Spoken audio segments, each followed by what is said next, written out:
Okay, these notes are for the beginning of implicit differentiation, and I anticipate complications with this. This is not easy for a lot of people, and it's not that it's overly complicated. It's just there's a lot of places that you can make a mistake, and this is different. This is not something you've seen before.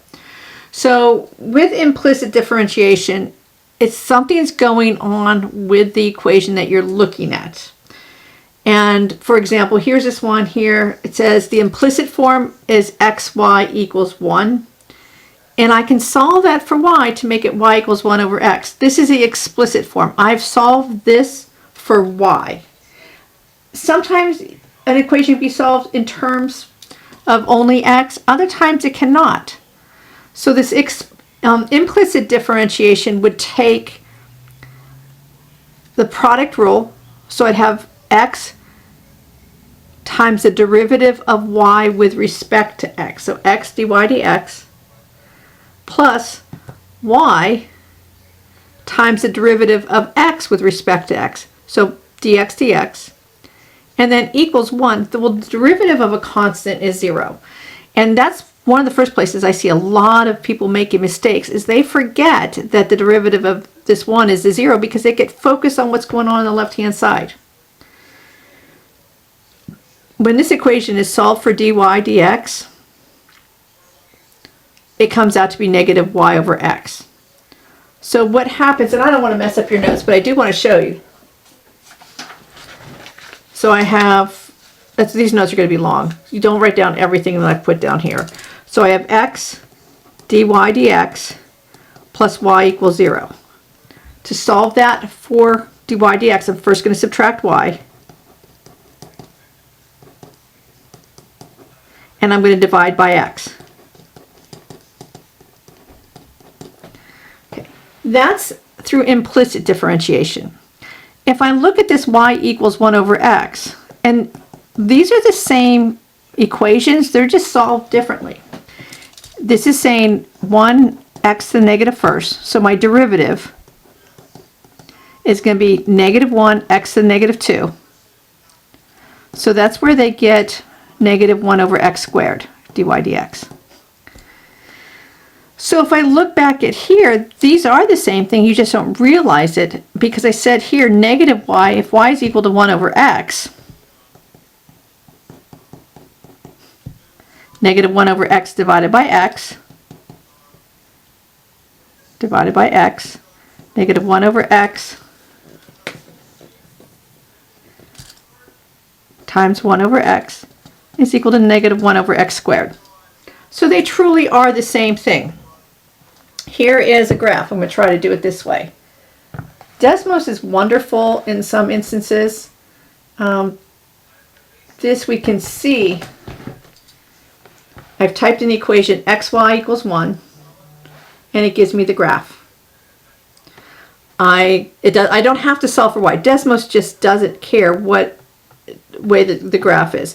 Or I could go back to y equals 1 divided by x. And it's the same graph. So I'm going to show you the graphs of some of these, and that's what's going to take a little bit of time. So that's what implicit differentiation is. I've assigned some AP Classroom videos, and I think it's important that you watch them. They do give you some different viewpoints. I'm going to give you some on here as well. So this first example I'm going to walk through. I have 2x cubed plus 4y equals 6y squared. I cannot solve for y because of a y and a y squared, and it's impossible. There's not an algebraic way to manipulate this. So I'm going to take the derivative. And the nice thing is I've got a lot of power rule going on.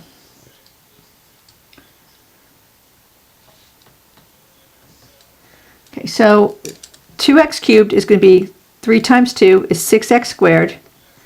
And I would have a dx dx, but I'm not going to write it. Then I'm going to have plus 4y. The derivative of 4y is going to be 4 dy dx.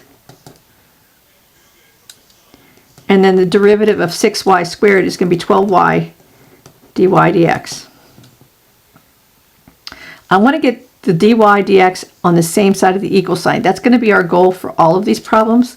So I get 6x squared is equal to 12y dy dx minus 4 dy dx. I'm going to factor out the dy dx.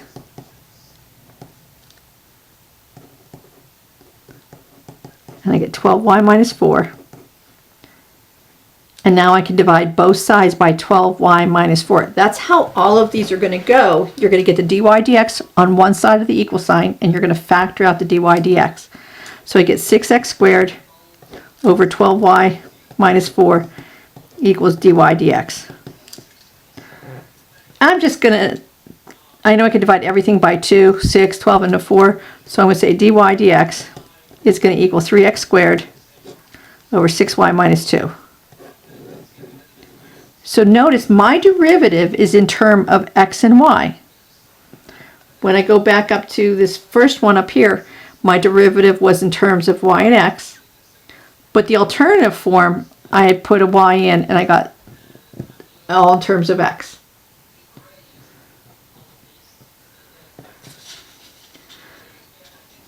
Each one of these examples is going to get a little different. Okay, this one, example 2, is x squared plus 2x minus y plus xy equals 3. So I have an x by itself, I have an x by itself, I have a y by itself. This is where I have to start being careful. I have an x and a y together, so this is going to be the product rule. So I'm going to go slow and be very careful. So x squared, the derivative of x squared is 2x. dx dx, not going to write it. The derivative of 2x is plus 2 dx dx, I'm not going to write it. Derivative of y is 1 dy dx. Now I've got to use a product rule. So the first times the derivative of the second. So x times the derivative of y plus the second times the derivative of x. So 1 dx dx equals the derivative of any constant is going to be 0. Be very, very, very, very, very careful. Now I've got a dy dx here, a dy dx here. I want to get those on one side of the equal sign. It honestly doesn't matter at this point. Let's go ahead and I'll move the 2x, the 2, and the y over. So I have negative dy dx plus x dy dx equals negative 2x minus 2 minus y. So I move the 2x over, I move the 2 over, and I move the y over. Then I'm going to factor dy dx. And I get negative 1 plus x. And I would go slow here, just double check. dy dx times negative 1 is negative dy dx. dy dx multiplied by x is going to be my x dy dx. Equals negative 2x minus 2 minus y. Divide by this negative 1 plus x.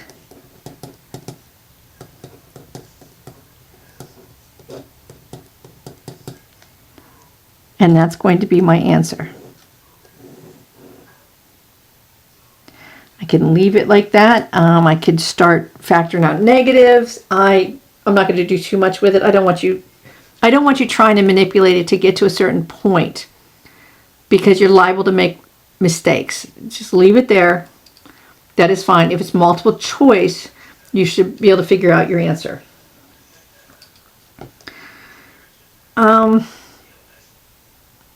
Let's look at the graph of this. I have no idea what this looks like. I've made up these problems. So let's see. I'm going to type it into Desmos first, and then I'll put the Chromebook down. So I've got x squared plus 2x minus y plus xy equals 3. Not very exciting. It's a line. It looks like a line. I mean, there's probably a lot more going on to it. So you can see in Desmos. And you can't do this in a TI-84. In Desmos, I can type this whole equation just like the way it is. And this is what it looks like. Let's zoom out a little bit. Yeah. Not much going on with that, is there? It looks like a line to me. And I would never have known without graphing it what it looks like. So there's a slope to that line. Let's, and you can do slope, you could do derivatives on the TI Inspire. I don't know if I can do it in this form. I'll play with it at one point. So that slope, let's see if we can find the slope of that line. Let's look at, let's see if it goes through a point. Okay, it goes through the point -3, 0. So all I did was I was able to touch it. So I have the point -3, 0. Let's see what the slope is at that point. To find the slope,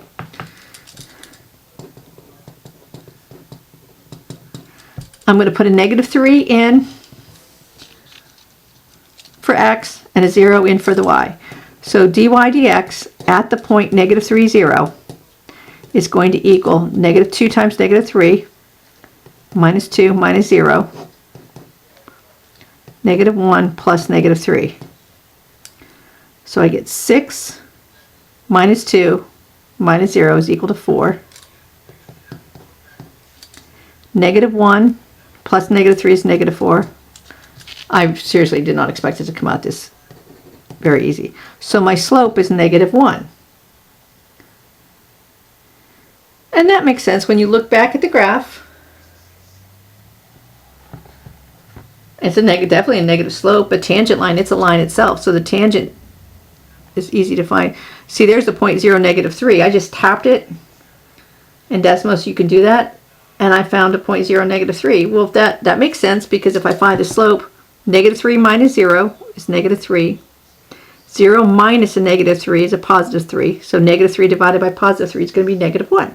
So that totally makes sense. It's actually kind of a boring graph. I've got a nice one here in a minute. If I wanted to find the equation of the tangent line at this point, some of you are still struggling with that, and it's really a major concept in calculus. So that means y minus y1 equals mx minus x1.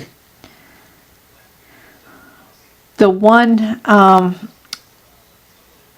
teacher on AP Classroom that does these videos says this is easy. You want to do big boy equation. He substituted the slope for f prime of x. I always go back to this. It's not that I don't understand the other. It's easy for me to show a lot quicker. So 0 is y1. My slope is -1. And x1 is -3. There's the equation of a tangent line at the point -3, 0. Told you there was a lot going on with this. Okay, now trig is also important. We'll do trig, we'll do exponential, we'll do logarithmic functions. So there's a lot going on with implicit differentiation.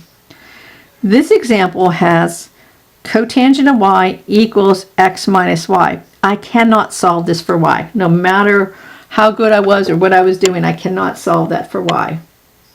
So I'm going to take the derivative. I'm going to take the derivative of the left-hand side. So the derivative of cotangent of y is going to be negative cosecant squared y. And then I have to multiply by the derivative of y, which is dy dx. Derivative of x is 1. Then minus derivative of y is just 1 dy dx. I'm going to go ahead and I'm going to add this dy dx over here. So I have negative cosecant squared y dy dx plus dy dx equals 1. Factor out dy dx. I get negative cosecant squared y plus 1 equals 1. So I get dy dx equals 1 divided by negative cosecant squared y plus 1. Now let's kind of play with this for a little bit.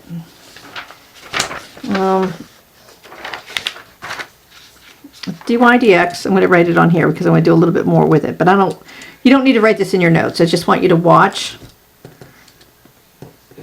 negative cosecant squared y plus 1. So there's the equation. Let me get this out of the way. Let's look at the graph of that. So let me type that graph in. So I get, I'm going to type the original graph in. So I've got cotangent of y equals x minus y.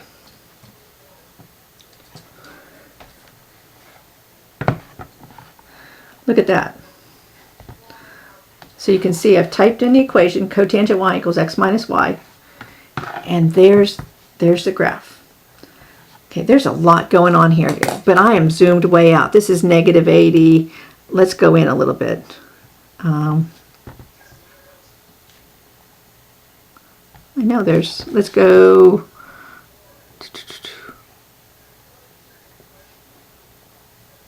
There we go. That looks a little bit better. Now if I wanted to look at this, I've got some weird things going on. I've got points along here. That's the point 0 and then 2.798. I don't know exactly what that matches up to. It's going to be, I'm not going to worry about finding a tangent line there. But what I liked about this graph, notice how as it comes here, and it looks like it's going straight up down. Well, if it's going straight up and down, it might have a vertical tangent line. If it has a vertical tangent line, it's not differentiable there. It's huge. We've done this, but we're going to keep doing it. So there's, and here, here, here, and here, it's not differentiable. I want to see if I can figure that out without using decimals, and then we'll come back and look at it. So a horizontal or vertical tangent line.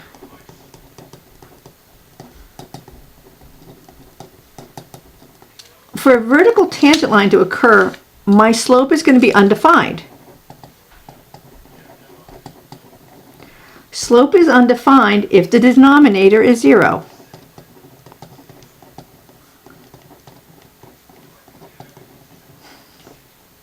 So that means I would want negative cosecant squared y plus 1 equal to 0. If that occurs somewhere, then that would be where I'd have a horizontal or a vertical tangent line. So let's say 1 is equal to cosecant squared y. If I take the square root of both sides, I get plus or minus 1 equals cosecant of y. I have no idea why, but cosecant is the worst one for me to write. I always forget the c. So think about this a second. If you're looking at your unit circle, cosecant is the reciprocal of sine. So let's just look at sine. Sine here, so this is the point 1, 0. Sine is 0. This is the point 1, 0, 1.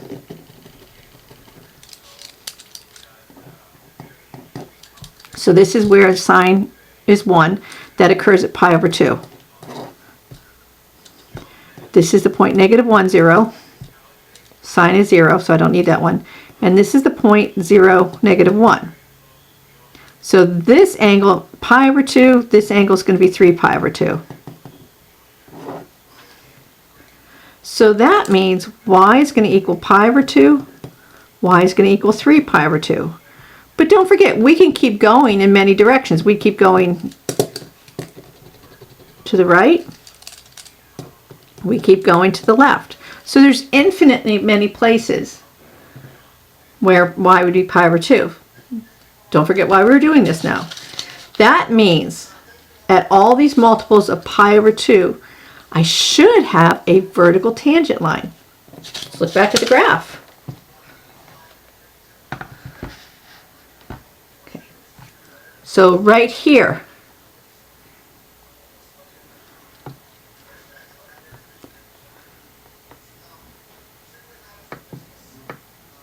$1.553 is the x value, but we wanted the y value.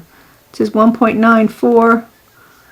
So pi over 2 should be about 1.57 right there. I have a vertical tangent line. That's at pi over 2. Here's another one. Let me move this over so you can see the point a little bit better. As I come along here, 3 pi over 2 should be 3.14 plus 1.57, I'll do this really quick. 4.71. So now as I'm looking at this point, there it is, 4.71. So there's a vertical tangent line there.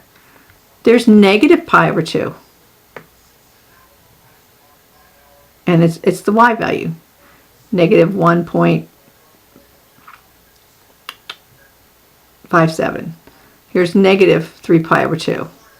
So I have got infinitely many vertical tangent lines. All these locations along here, the slope is undefined, so that means there are vertical tangent lines. We talk a lot about horizontal tangent lines in calculus, but we'll also talk about vertical tangent lines. So I didn't need you to write that down on your notes. What I wanted you to get out of this right now is understanding how to do implicit differentiation. So this was the answer, and then I just went a lot further with it. I have one more example. I'm going to do more with this one as well. I like implicit differentiation. I don't know why, but I do. I know I have to be careful, and I've chosen this last problem to show you where a lot of mistakes are made. If I can show you the mistakes, you can avoid them. So 2y cubed minus 3xy plus x squared equals 4. Starts out pretty easy. 3 times 2 is 6. Y squared dy dx. Go slow.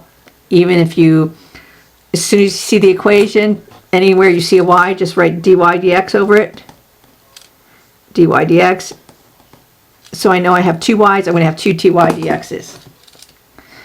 Now this next one is a product rule, and there's different ways to look at this, but for me, I have found the best way to teach it is to factor out the negative 3 and do a product rule with this xy. So think of the product of x and the product y doing your derivative. The first, multiplied by the derivative of the second, plus the second, multiplied by the derivative of the first. What this does is by putting a negative 3 out here, I'm not going to forget to distribute that negative to both of these terms. Then I have plus 2x. Remember, this is a constant, so this is going to equal 0. I'm going to distribute the negative 3, so 6y squared dy dx minus 3x dy dx minus 3y plus 2x equals 0. These dy dx's I want to keep here. I'm going to move the negative 3y and the 2x to the other side. So I have 6y squared dy dx minus 3x dy dx equals 3y minus 2x. Remember, my goal is to get dy dx together. So I'm going to factor out the dy dx.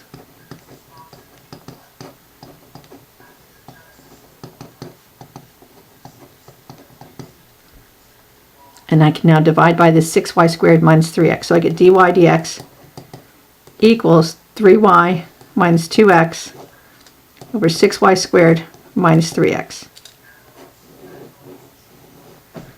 Let's play with the graph of that for a minute. So let me type the original in here first. So my original equation, 2y cubed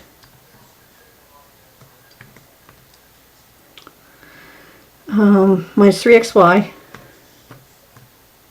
plus x squared equals 4. 2y cubed minus 3xy plus x squared equals 4. Okay, double checked it.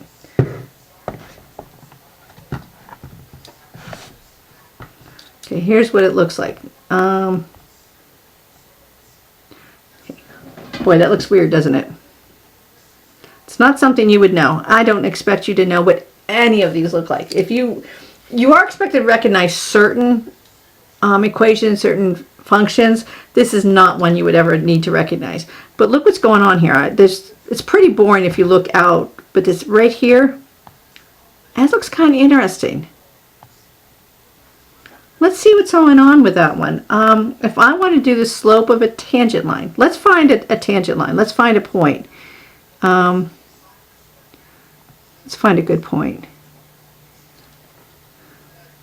I want to find an integer so I'm not playing with decimals.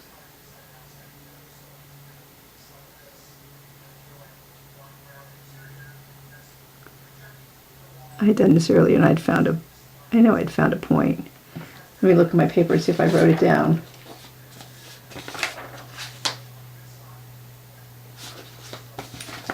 No, of course I didn't. Okay, let's see if we can find a good point.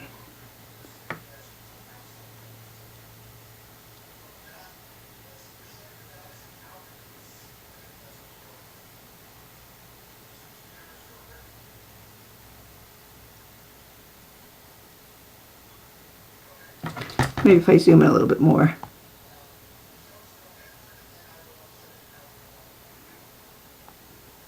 Okay, there's a point 2, 0. That one will work. So if you imagine a tangent line at 2, 0, it's going to look something like this. So I know I should have a positive slope. So let's go back to my derivative. And I'm going to find the slope at the point 2, 0. So remember, this is going to be the slope of my tangent line. So I'm going to put a 0 in everywhere I see the y, and a 2 where I see the x. And in AP Calculus, when we're doing the free response questions, I'm trying to really make sure you show all your steps. If you take the AP test and you want to get all your points on the free response questions, there are certain steps they're looking for. So this is an important one. So then this slope is going to be equal to -4 over -6. So I have 2/3. Well, that makes sense. I said it should be positive. So let's look if we can get the tangent line. So this is their slope. The tangent line at that point is going to be, remember I used the point 2, 0. So y minus 0 equals 2/3 x minus 2. Let's graph that and see what it looks like on here. So I said y minus 0, I don't need to put the 0. So I have y equals 2/3 parentheses x minus 2.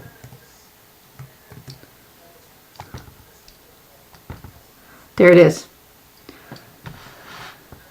So here at the point 2, 0 is my line tangent to the graph. Can you figure out, this is a big question. Not everyone's understanding yet, but it's not hard to see when you're looking at the graph.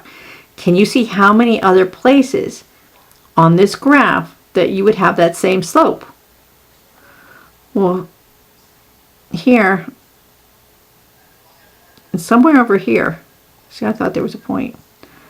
Somewhere over here you should see a line, maybe it's in there. I knew I'd found it earlier.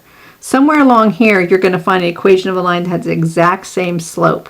Because if you imagine, if I take my pen and do this, there's my slope, and I come up here. Somewhere over here there's going to be a tangent line with that exact same slope. Somewhere in there somewhere.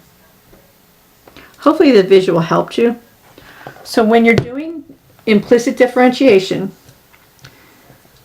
go slowly and watch each step carefully, because as soon as you make a mistake, it's huge. This was a long video of notes. There was a lot of extra stuff in here, but implicit differentiation is an important part of AP Calculus. So I want to make sure that you get enough examples and enough practice with this.